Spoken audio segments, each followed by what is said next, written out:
I used to think I was invincible.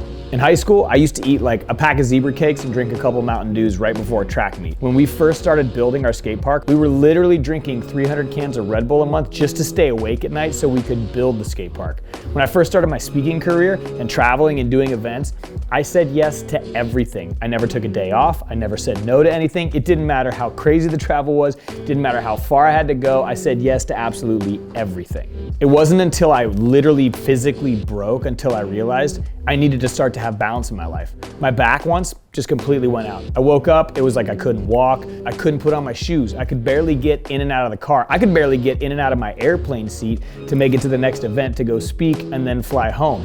It got so bad, I went to chiropractors, I went to doctors, I went to physical therapists. I seriously got to the point where I thought I was gonna have back surgery. It got to that point where I felt so broken that I realized maybe I need to change something. Like maybe I'm out of balance. It's like my whole big goal this year is taking a lot of time and just recognizing areas of my life where I have balance and areas of my life where I don't. And the first thing I've learned is you've got to take time to reflect. Like you have to honestly take a moment, look at your life and recognize what are some of the areas where I don't have balance. You have to be realistic. You have to be realistic about where you are, what you're doing, and why you're doing it. And then the next thing you have to do is you've got to recalibrate.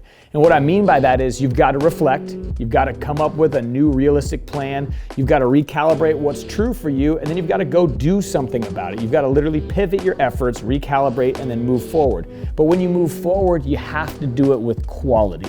You can't just say, I'm gonna study for 2 hours, but those 2 hours are the night before an exam when you're really tired and you didn't have a healthy day before that. That's not being strategic, that's not being realistic, that's not giving quality time. I'm talking about setting aside the good hours of the day to give quality to the things that matter to you. I used to think being unbalanced meant you weren't doing enough somewhere. But what I realized is sometimes being unbalanced means you're doing too much somewhere. You can have too much of a good thing. A friend hit me with this comment the other day and it stuck with me and I wanted to share it with you guys. He was telling me this story about how he was trying to sell a building because he wanted to get rid of it. And I just started asking questions like, why are you selling this building? But he told me he wanted to sell the building because he was one past happy. I need to sell this building so I can get my time back so I can go do the things that actually make me happy.